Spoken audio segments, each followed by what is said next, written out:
And the last play for this half, number 4, is The Old Man by Jonathan Griffiths.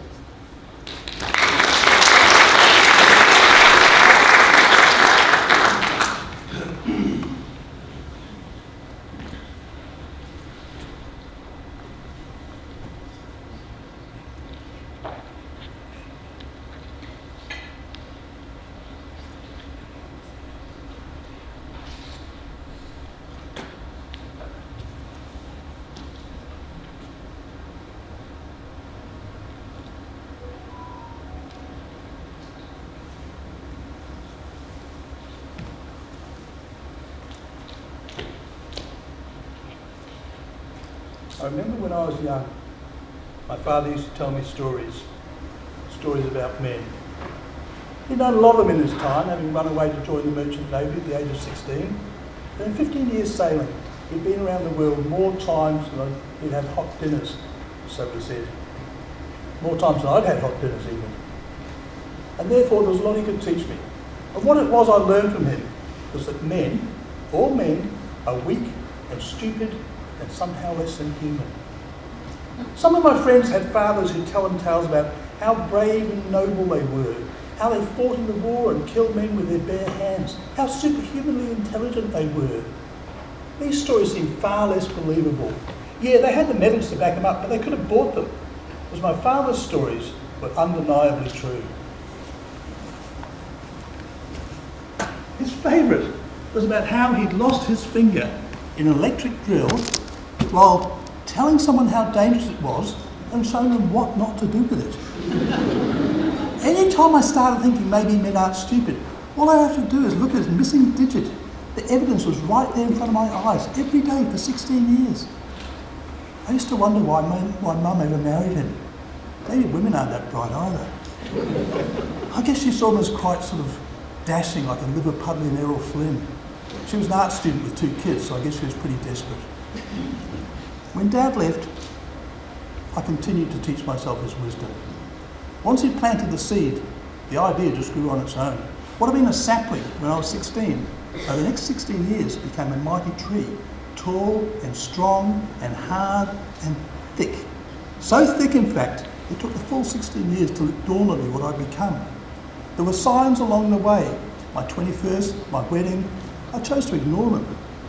It wasn't until the birth of my first child that I realised in the moment of cosmic revelation I'd become that thing, that protagonist of my father's tales, a weak and stupid and less than human being, a man. I started reading books about men and men's groups and men's issues in a desperate attempt to find some value in this cursed gender. The evidence that suggested men were okay was pretty flimsy. Sure, you could find it if you dug around in the ravings of unknown authors, but every night you come back to reality when confronted on TV by the epitome of the average man, Homer Simpson. I wanted to be able to pass on to my son some sense of pride in his masculinity. Sit him on my knee and tell him tales about, I don't know, something inspiring.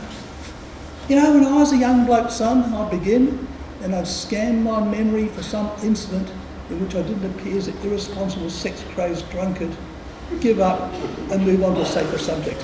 Have I told anyone about Goldilocks and the 3 bears? Far safer to tarnish that image of some dumb animal. At least the poor kid doesn't have to grow up to become a bear. As my son Timothy became older and more inquisitive, I began to dread visiting Dad. What happened to your finger, Grandad? He'd ask. I'd cringe. We had another son now, David, who was 1. Just starting to talk. I can tell you I wasn't looking forward to his interactions with Dad at all. I figured it was time I started telling them some men's stories to undo the damage Dad was doing. But where to find them? I didn't have anything in my own experience that could be considered in any way inspirational, and that pissed me off. If it hadn't been for Dad poisoning me with his image of what men were like, maybe I could have grown up and been something and had this huge store of tales to draw on.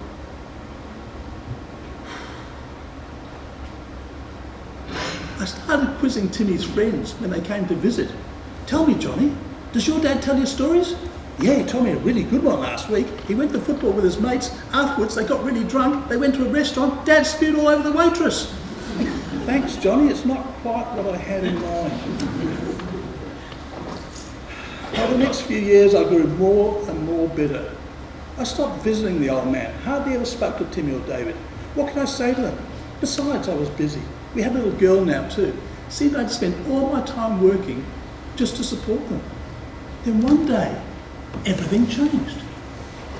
It was a Sunday in the middle of school holidays. Linda was at her wit's end with the kids. I said I'd take the boys out for the day, leave her at home with the baby. It was fantastic. I've forgotten how much fun they were, how playful they were, how much energy they had, how much they loved to talk. We just chatted and sang and played I Spy while I drove. A couple of hours and found this beautiful beach along the coast. We splashed in the sea, we caught some fish, we cooked them on the barbecue, we ate them. They were bloody awful, they were burnt and gritty, but that was half the fun. And then we just talked and talked until the sun set, and I realised it was time to head for home. But on the way back to the car, in the dim light, David trod on a broken bottle. He cut his foot open. I wrapped it up, I'd washed the cut, I wrapped it up in a t-shirt, and David just wouldn't stop crying.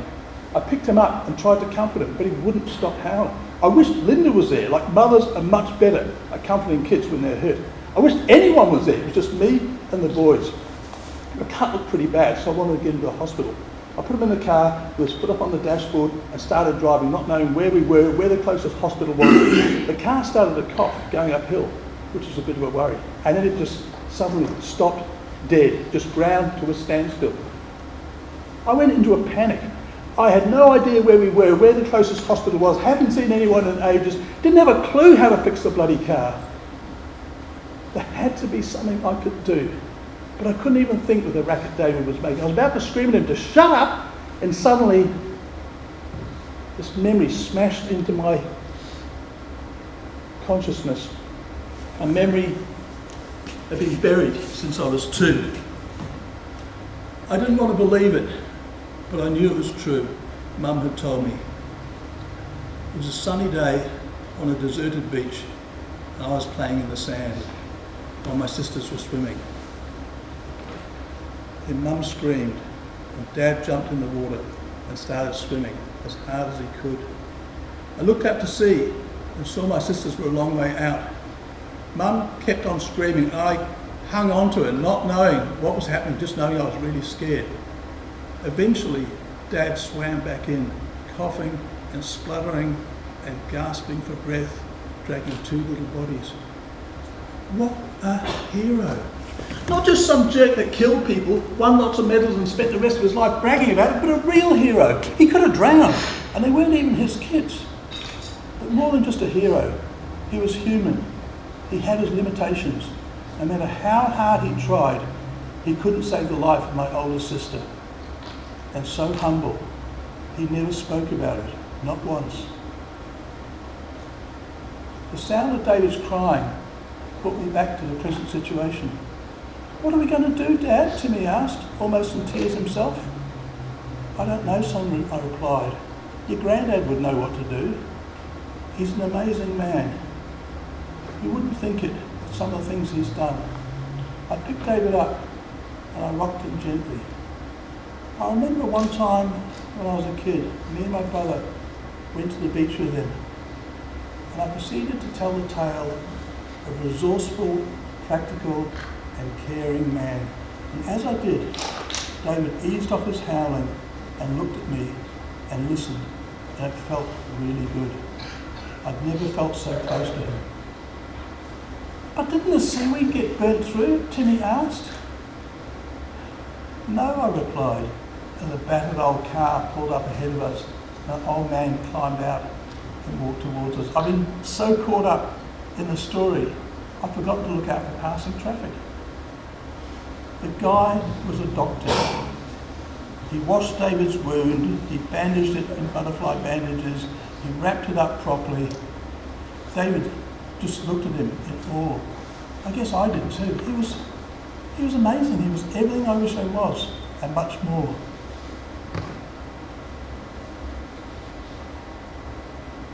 I'd never thought about Dad that way before. Once that memory had surfaced, I didn't see Dad the same way anymore. It changed our relationship. It blossomed. I made the time to see him, to take the boys out with him. We had some great times.